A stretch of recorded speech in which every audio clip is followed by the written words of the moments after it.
Assalamualaikum warahmatullahi wabarakatuh. Bismillah, alhamdulillah. Kali ini kami akan menyampaikan kisah sahabat Nabi SAW yang terakhir meninggal dunia dan tercatat dalam buku Asyiqun fi Ghurfatil Amaliyat yang ditulis oleh Syekh Muhammad Al-Arifi.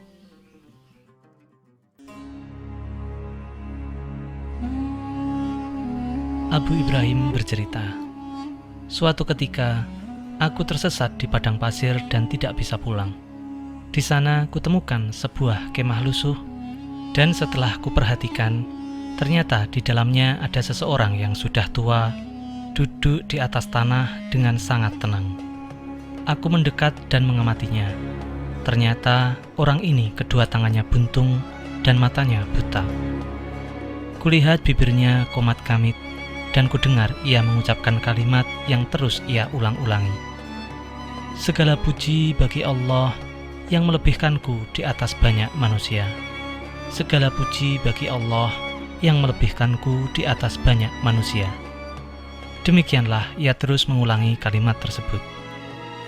Kuperhatikan kondisinya sambil mencari adakah ia memiliki anak yang mengurusinya atau istri yang menemaninya. Namun ternyata tak ada seorang pun yang bersamanya. Aku beranjak mendekatinya, dan ia merasakan kehadiranku. Ia pun bertanya, "Siapa? Siapa engkau?" Kemudian aku pun mengucapkan salam, lalu menjawab, "Aku seorang yang tersesat dan menemukan kemah ini. Anda sendiri siapa? Mengapa engkau tinggal seorang diri di tempat ini? Di mana istrimu? Di mana anakmu dan kerabatmu?" Lalu ia pun menjawab, "Aku seorang yang sakit.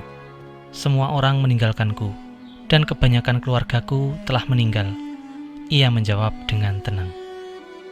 Namun kudengar kau mengulang-ulang perkataan, "Segala puji bagi Allah yang melebihkanku di atas banyak manusia." Demi Allah, apa kelebihan yang diberikannya kepadamu, sedangkan keadaanmu seperti ini? Ia pun menjawab, "Aku akan menceritakannya kepadamu, tapi aku punya satu permintaan untukmu. Maukah kamu mengabulkannya?" Lalu aku berkata, "Jawablah dulu pertanyaanku, baru aku akan mengabulkan permintaanmu." Akhirnya, ia pun menjawab, "Engkau telah melihat sendiri betapa banyak cobaan Allah Subhanahu wa Ta'ala atasku. Akan tetapi, segala puji bagi Allah Subhanahu wa Ta'ala yang melebihkanku di atas banyak manusia. Bukankah Allah memberiku akal sehat yang dengannya aku bisa memahami dan berpikir? Berapa banyak di luar sana orang yang gila? Bukankah Allah memberiku pendengaran yang dengannya aku bisa mendengar azan, memahami ucapan, dan mengetahui apa yang terjadi di sekelilingku? Betapa banyak orang yang tuli tak mendengar. Bukankah Allah memberiku lisan yang dengannya aku bisa berzikir dan menjelaskan keinginanku? Lantas berapa banyak orang yang bisu tidak bisa berbicara? Bukankah Allah telah menjadikanku seorang muslim yang menyembahnya, mengharap pahala darinya, dan bersabar atas musibahku? Padahal banyak orang yang menyembah berhala, salib, dan sebagainya, dan mereka juga sakit. Mereka merugi di dunia dan di akhirat. Maka segala puji bagi Allah yang telah melebihkanku di atas orang-orang tersebut." Orang itu terus menyebut kenikmatan yang Allah Subhanahu wa Ta'ala berikan atas dirinya satu persatu. Dan aku pun semakin takjub dengan kekuatan imannya. Aku pun menyelami pikiranku semakin jauh, hingga akhirnya khayalanku terputus saat ia mengatakan, "Bolehkah ku sebutkan permintaanku sekarang?" Aku pun menjawab, "Iya, apa permintaanmu?" Maka ia berkata, "Tidak ada lagi yang tersisa dari keluargaku, melainkan seorang bocah berumur 14 tahun. Dialah yang memberiku makan dan minum, serta mewudukan aku dan mengurusi segala keperluanku.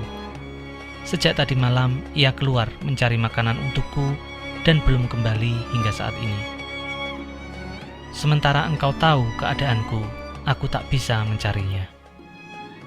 Maka aku tanya ciri-ciri anak tersebut dan ia menyebutkannya. Maka aku berjanji akan mencarikan bocah tersebut untuknya. Aku pun meninggalkannya dan tak tahu harus mulai mencari dari arah mana. Kemudian nampaklah olehku dari kejauhan sebuah bukit kecil yang tak jauh letaknya dari kemah orang tua itu. Di atas bukit tersebut ada kawanan burung gagak yang mengerumuni sesuatu. Maka terlintas di benakku bahwa burung tersebut tidaklah berkerumun kecuali pada bangkai atau sisa makanan. Aku pun menuju ke bukit tersebut dan mendatangi kawanan gagak tadi hingga mereka berhamburan terbang. Ternyata si bocah itu telah tewas dengan badan terpotong-potong. Rupanya seekor serigala telah menerkamnya dan memakan sebagian dari tubuhnya, lalu meninggalkan sisanya untuk burung-burung. Aku lebih sedih memikirkan nasib orang tua itu daripada nasib si bocah ini. Aku segera turun dari bukit dan melangkahkan kakiku dengan berat, menahan kesedihan yang mendalam. Tiba-tiba terlintaslah di benakku kisah Nabi Ayub alaihissalam. Maka aku temui orang tua itu, kuucapkan salam kepadanya, kemudian ia pun bertanya kepadaku tentang bocah itu. Aku pun berkata, "Sebelum kujawab pertanyaanmu, jawablah terlebih dahulu pertanyaanku. Siapakah yang lebih dicintai Allah Subhanahu wa Ta'ala, engkau atau Nabi Ayub alaihissalam?" Maka ia pun menjawab, "Tentu Ayub alaihissalam." Kutanya lagi, "Lantas siapakah di antara kalian yang lebih berat ujiannya?" Ia pun menjawab, "Tentu Ayub alaihissalam." Kemudian aku berkata, "Kalau begitu, berharaplah pahala dari Allah Subhanahu wa Ta'ala, karena aku mendapati anakmu telah tewas di lereng gunung, ia diterkam oleh serigala." Maka ia pun tersedak-sedak seraya berkata, "La ilaha illallah," dan aku berusaha menyabarkannya. Namun sedakannya semakin keras hingga aku mulai menalkinkan kalimat syahadat kepadanya. Hingga akhirnya ia pun meninggal dunia. Ia wafat di hadapanku, lalu kututupi jasadnya dengan selimut yang ada di bawahnya. Aku segera keluar untuk mencari orang yang bisa membantuku mengurus jenazahnya. Maka kudapati ada 3 orang yang mengendarai unta. Nampaknya mereka para musafir, maka kupanggillah mereka. Kukatakan, "Maukah kalian menerima pahala yang Allah Subhanahu wa Ta'ala kirim kepada kalian? Di sini ada seorang muslim yang wafat dan dia tidak punya siapa-siapa yang mengurusinya." Mereka pun bersedia membantuku, kemudian masuk ke dalam kemah dan menghampiri mayat orang tua tersebut. Namun ketika mereka membuka selimutnya, mereka saling berteriak, "Abu Kilabah, Abu Kilabah." Ternyata Abu Kilabah adalah salah seorang ulama mereka. Namun seiring waktu berlalu, ia dirundung berbagai cobaan hingga hidup dalam sebuah kemah yang lusuh. Di dalam riwayat yang lain, disebutkan bahwa orang yang bertemu dengan Abu Kilabah tersebut bernama Abdullah.